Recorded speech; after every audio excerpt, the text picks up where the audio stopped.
Graciano Pascale, bienvenido a Buen Día Uruguay. Muchas gracias. Bueno, ¿cuál ha sido la motivación detrás de reunir nuevamente toda esta, primero recopilar las memorias propias de aquella época, en un nuevo aspecto, en un nuevo libro sobre Wilson? Sí, ¿cómo surge el libro? El libro surge como una especie, a partir de una especie de frustración que me generó el hecho de que en el año 2015 el colega Gerardo Sotelo publicó su libro Las cartas contra el pecho, Efectivamente. que recrea sobre todo la travesía del 16 de junio sobre el río, a través del Río de la Plata entre Montevideo y Buenos Aires en el barco Ciudad del Mar del Plata 2, en el que llegó Wilson a Montevideo.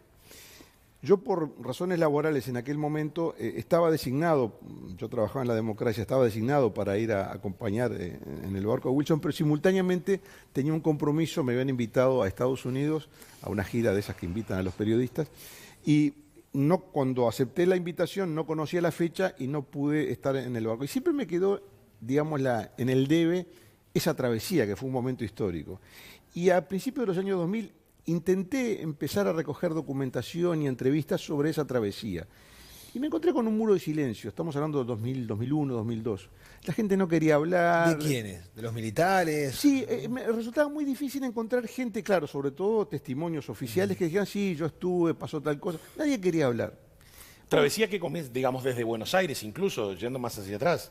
Claro, pero yo quería recrear El viaje en barco el viaje y concretamente. además quería recrear cómo se había preparado la dictadura para recibir a Wilson. Así, me enteré de cosas así sueltas, yo qué sé, grandes operativos sanitarios, habían bloqueado, no sé, cientos de camas en los hospitales, previendo no sé qué. O sea, la logística. Ahí está. Bueno, quería recrear un poco todo eso y además del viaje. Sí.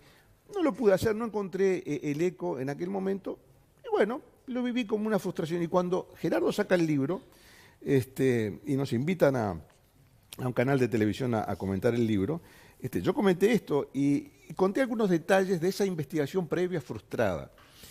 Uno de los elementos que comenté fue que yo traté de ubicar al piloto del helicóptero que había llevado a Wilson desde el puerto hasta el cuartel de Trinidad. Y efectivamente hablé con algunos oficiales de la Fuerza Aérea y yo pensé que uno de esos oficiales con los que yo había hablado había sido el piloto, pero no me lo había querido decir.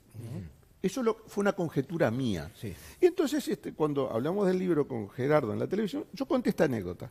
Y bueno, mire, tan difícil me resultó en su momento recoger estos elementos que cuando encuentro al que yo creía que era piloto del helicóptero, no quiso hablar. Al día siguiente llama al canal quien había sido efectivamente el piloto. Y me dice, no, pero usted no habló conmigo. Bueno, discúlpeme, yo pensé que había hablado con el que... Claro. Bueno, entonces ahí tuve la primera pista. Dije, bueno, acá me parece que puedo romper ese muro de silencio. Y después fueron apareciendo otros testimonios, gente que estaba en el cuartel que servía, militares que servían en el cuartel. A tal punto rompió ese muro de silencio que usted accedió a los archivos Y bueno, militares. después de 2 años de búsqueda paciente, pude acceder al expediente que la justicia militar le inició a Wilson. Y me encontré con muchas sorpresas. La primera de ellas es cuando comienza eso que yo denomino la cacería de Wilson. Todos podríamos pensar a priori que comienza luego del golpe de Estado, ¿verdad? No, Usted sí. marca 1972. Claro. Exactamente, comienza un año antes del golpe de Estado. Entonces la primera pregunta es, ¿y por qué un gobierno que en ese momento era un gobierno democrático, la justicia militar empieza un juicio contra Wilson, que era un senador de la República? ¿Por qué? ¿Qué había detrás? Más allá de que había sido candidato por Claro. el Partido Nacional en las elecciones del 71. Claro, pero me hizo ruido eso de que la justicia militar iniciara formalmente un Sí, expediente. ¿Y cuál es la primera foja del expediente? ¿A qué apunta? Es un interrogatorio que hace el entonces teniente segundo Armando Méndez, que luego hizo una carrera importante en el ejército, un interrogatorio a un joven tupamaro, buscando vincular a Héctor Gutiérrez Ruiz, asesinado luego en Buenos Aires, que había sido presidente de la Cámara de Diputados, busca vincularlo con el MLN, formalmente vincularlo. Y a partir de ahí, vincular a Gutiérrez Ruiz con Wilson y Wilson con los tupamaros.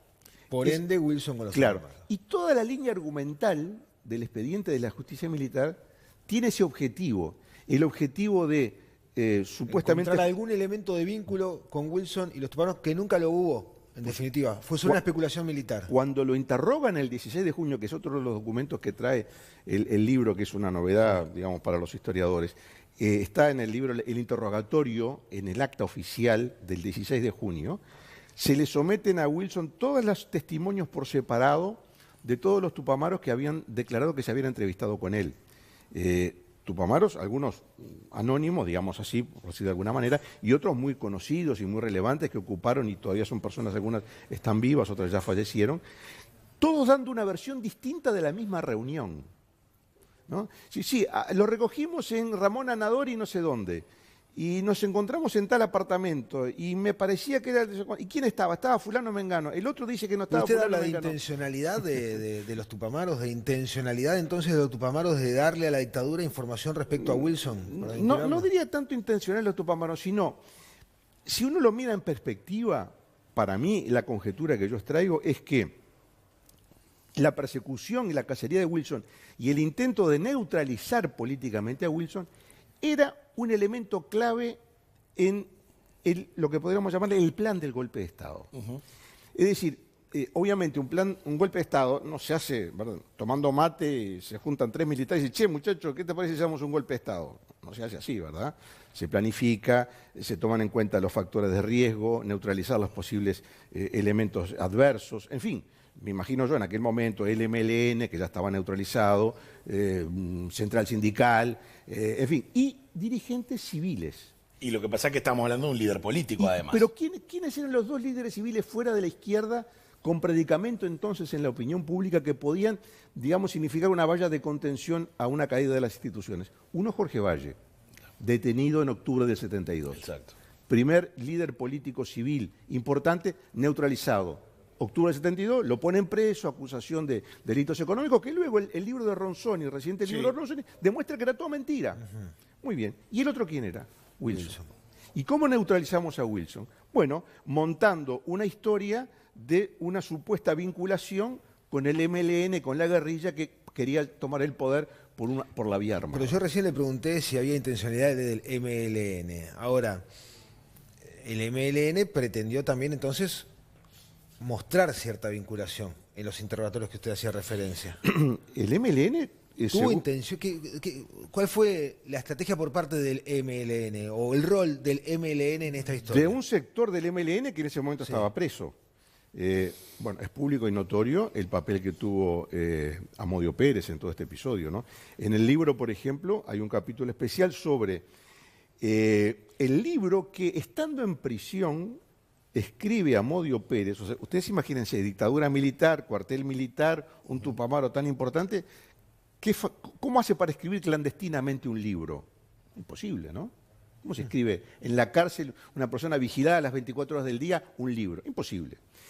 Un libro que contenía este tipo de acusaciones. O sea, el libro que escribe Amodio, que luego finalmente no se publica, estaba en esta misma línea, en la línea de vincular a Wilson con el MLN. ¿Y cómo se frustra la publicación del libro de Amodio? Amodio, está todo relatado en el libro. Amodio le envía a Federico Fasano, periodista que todavía vive, le envía el original del libro, que contiene una historia, una crónica, en fin, de los tupamaros, donde está esa parte de la historia escrita por Amodio. Ahora, curiosamente, ese aporte, por llamarlo de alguna manera histórico, que hace Amodio, está en línea con todo el hilo argumental del expediente de la justicia militar, que había empezado mucho antes. Entonces, claramente hay una comunión de objetivos o de propósitos, o no sé cómo llamarle, o una estrategia común que apuntaba por el lado militar a usar declaraciones, testimonios, referencias de algunos tupamaros presos para inculpar a Wilson. Y todo eso se cae como un castillo de naipes. Porque si fuera una cosa que hubiera tenido algún asidero, algún sentido, el juicio hubiera seguido adelante. O sea, mientras avanza la campaña electoral del año 1984, los propios fiscales militares, los propios jueces militares dan marcha atrás.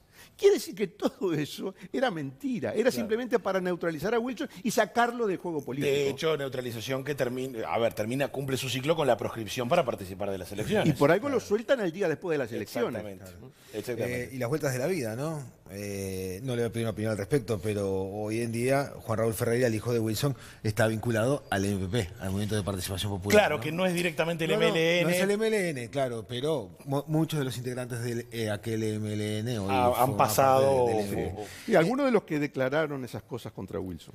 El libro es muy interesante. Wilson es una figura que sigue muy vigente en la campaña que hoy mismo desarrollan distintos partidos, ni que hablar del Partido Nacional, pero sigue siendo una figura de referencia. Además, la investigación de Graciano está acompañada en esta publicación por documentos realmente interesantes que aparecen aquí en el libro y que son entonces también un aporte trascendente. Es muy interesante leerlo, voy a seguir, me hice ayer con el libro y voy a seguir leyéndolo porque es un material realmente Editado por Planeta, gracias a los buenos amigos del grupo editorial. Graciano Pascale, Gracias, un placer. Gracias por estos minutos de charla. amable. Muchas gracias a ustedes por la invitación. Y qué buen archivo de imágenes que había, me quedé prendado ahí. Había varias una imágenes nota de Graciano, algo más joven, pero hay con una Wilson hay ahí. una mano a mano en una Ahí, plaza pública. En una plaza, ahí en una escalinata. Claro, de una ese es plaza. un programa que salió en Canal 12, Protagonistas, en el año 1987. Esa es una toma que tenemos ahí en el despacho de Wilson, en La Democracia. Hicimos un programa en varios lugares donde Wilson había estado vinculado, su lugar de nacimiento, la estancia. Acá estamos en el despacho en La Democracia, donde éramos compañeros de trabajo. En esta toma estamos en el apartamento, supuestamente donde habría tenido lugar la reunión con los Tupamaros. ¿En la calle Constituyente? No, ese es en la calle Constituyente vivía la hija. Este es en Avenida Brasil. Avenida Brasil. Ahí estamos en el que está de espalda, aunque parezca mentira que está de espalda soy yo. Sí. Es interesante, muchas ganas. Vamos a ver si lo podemos compartir porque realmente está bien interesante. Muchas gracias, Graciano. Al contrario, mucho gusto.